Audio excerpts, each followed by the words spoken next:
ita wato Germany a lokacin take wa mulkin mallaka a Afirka. A cikin ƙasashen nan akwai Tanzania, akwai Burundi, akwai Rwanda, akwai Namibia, akwai Cameroon, akwai Togo, sannan ina fata akwai Togo, akwai Ghana. Wanda Germany ta karɓi waɗannan ƙasashe a matsayin bayinta ko waɗanda take wa mulkin mallaka wato colony kenan tun shekara 1884 har zuwa wato shekara ta 1919 lokacin da aka yi wannan juyin juya hali ko an ce aka yi yakin duniya na biyu wannan ɗaya kenan wanda ta bayu zuwa karɓe mata waɗannan wato gurare nata. Wato abinda nake so in ƙara ɗan jan hankali a kai shine waɗannan ƙasashe da aka karɓa dukkaninsu sai aka rarraba su tsakanin Faransa da kuma wato Ingila. Yanzu haka za a samu ƙasashen Burundi, Tanzania, Rwanda, Namibia, Cameroon, Togo da Ghana za a ga ƙasashe ne rainan ƙasashe guda biyu, ko su zama Anglo ko su zama kuma wato ko su zama Franco. In an ce Franco rainan Faransa, in an ce Anglo rainan Ingila. Saboda haka yan uwa ina ganin na dan bayar da abubuwan da ya kamata in bayar na shimfiɗa akan yakin duniya na ɗaya wanda ya faru kuma ya je ƙarshe ranar 28 ga watan June 1919 wato shekarar 1919. Yanzu za mu shiga yakin duniya na biyu. Afuwa na ɗan yi mantuwa a baya, zan yi gyara akan waɗanda na bayyana a matsayin Central Powers da kuma Allied Powers. Wato a wannan yaƙi na duniya wato na yaƙin duniya na ɗaya waɗanda suke a matsayin Central Powers su ne wato Germany, Austria, Hungary da kuma Turkey. Wato kar ku manta yan uwa da yawa 'yan gidan nan sun san na bada tarihin Austro-Hungarian. To duka suna ciki, su Sabiyan nan, su Bosnia da waye duk sun shiga cikin wannan dan ba tarihin zan bane, da tarihin zan yi za a ji su dumu-dumu. Saboda haka Central Powers din su ne Germany, Austria ko kace Austro-Hungarian ko kace Austria-Hungary da kuma Turkiya. Waɗannan su ne Central Powers waɗanda aka kayar a wannan yaki na wato yakin duniya na ɗaya. Su kuma waɗanda suka yi nasara su ake kira Allied Powers, wato su ne Faransa, ita Britain kenan, sai kuma Russia, sai Italy, sannan sai Germany. Waɗannan su ne wato Allied Powers, wanda daga ƙarshe an samu shigar Amurka a ciki wato USA, amma ta shiga cikin tsarin su ne tun wato a shekara 1917. Yan uwa an fara yakin shekara 1914 ne. Kenan shekara uku da fara yakin ko kuma in ce shekara uku kenan da fara yakin, sannan wato ita Amurka ta shigo, ita kuma ta samu shekara biyu a cikin yakin, wato tun daga 1917, 1918 zuwa 1919 aka kare da ita. Saboda haka a yanzu sai lissafin Allied Powers sai a sa wato France, Britain, Russia, Italy, Japan, sai kuma a sa America wato USA. Wannan shine dan mahangar da nake so saboda kada in shiga yakin duniya na biyu kuma a ƙara rikicewa.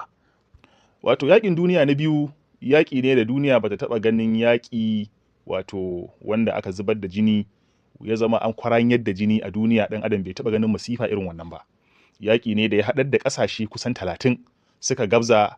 An ayyana wannan yaƙin wato a shekara ta 1939 wanda ƙasashen ko in ce mamayar Nazi ta kai ga cewa ta mamayi ƙasashe da yawa, wanda an kwashe shekarun zubar da jini guda 6 wato 6 years ko a ce bloody years kenan.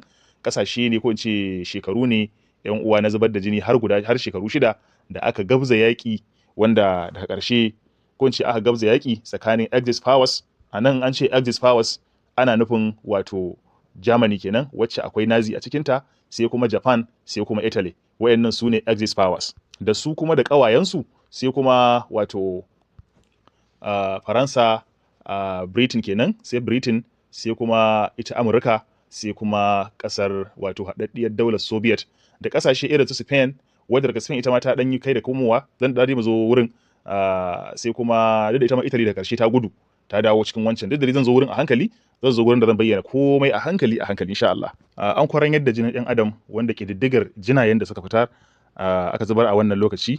An kashe mutum ɗan adam guda miliyan 75 a wannan yaki. La haula wala quwwata illa billahi al-aliyyil azim. A takaice zan kawo ɗan tarihi ko kuma takaitaccen adadin mutanen da kowace ƙasa ta rasa, wanda daga nan za kuma mu fara ganin to shi kuma wannan yakin na duniya na uku in ya zo ya zai kasance. Wato ƙasar Soviet Union wacce ta koma Rasha a yanzu bayan fasata a shekara 1993, wato a wannan lokaci Soviet Union ta rasa soja da civilian, ta rasa guda ko in ce ta rasa mutum miliyan 24. China a wannan hali ita ma ta rasa mutum miliyan 19,500,000, yayin da Germany ita ma ta rasa mutum miliyan 7,700,000. Ƙasa kuwa irin su Deutsche, wato in ita wannan ƙasa wacce yanzu ake kiranta Indonesia, ta rasa mutum miliyan 3,500,000. Japan ta rasa mutum miliyan 2,850. India ta rasa mutum miliyan 2,087. Faransa ta rasa mutum miliyan 1,250,000. Yugoslavia ta rasa mutum ɗaiɗaiɗaiɗai har mutum miliyan 1. Romania ita ma ta rasa mutum 833. Greece ta rasa mutum 800,000 wato da 25. Philippines ita ma ta rasa mutum 807. Sai Hungary ta rasa mutum 580. France ta rasa mutum 567,600. Italy ta rasa mutum 457. Sai Ingila ta rasa mutum 450,700. Sannan sai Korea, kafin a raba su tsakanin Korea North da Korea South, Korea jimillarta ta rasa mutum 425, har da ƙarin mutum 500 a sama. Amurka ta rasa mutum 418 kacal da kuma 500 a sama. Sai Austria ta rasa mutum 384,500. Lithuania ta rasa mutum 300,000 ne da 53, yayin da Czechoslovakia ita kuma ta samu nata kasan na 345. Netherlands ita ma ta rasa mutum 301, yayin da Bama, wato Myanmar kenan, ita ma ta rasa mutum 272. Sai Latvia ita ma ta samu nata kasan na mutum 227. Ethiopia ta rasa mutum 100,000 daidai. Malaysia ko Singapore ta samu nasarar ko ta samu asarar wato mutum 100,000 a wannan yakin. Ƙasar Finland ta samu 96,800. Belgium ta samu 86,100. Sai kuma Estonia ita kuma ta samu asarar mutum 51,000. Ƙasar Portugal ta samu asarar mutum 50,000. Ƙasar Canada ta samu asarar 44,000 da mutum 90. Sai Australia ita ma ta samu asarar mutum 39,654. Ƙasar Albania ita ma ta samu asarar mutum 30,200, yayin da Bulgaria ita ma ta samu asarar mutum 25,000, yayin da Papua kuma kace New Guinea ta samu asarar mutum 15,000 ita ma.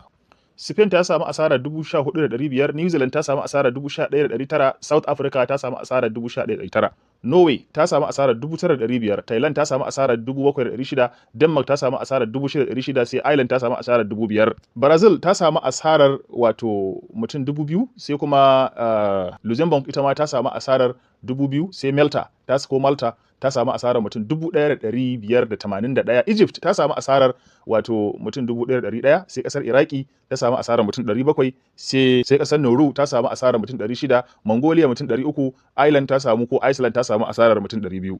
Yayin da Iran ta samu asarar ita mutum 200. Turkey ta samu asarar 200. Cuba ta samu asarar mutum 100. Sai Mexico ta samu asarar mutum 100. Sai kuma Switzerland wacce ta samu asarar mutum 100 ita ma. Jimillar dai abin da aka hada wato ta kai mutum miliyan 75 waɗanda suka bakunci lahira a cikin wannan yaƙi na duniya, wato World War II. To menene sanadiyar wannan yaƙi? Me ya kawo wannan yaƙi? Sannan wani hali duniya ta shiga har ta bayu zuwa ƙasashe kusan 30 su danna kansu a cikin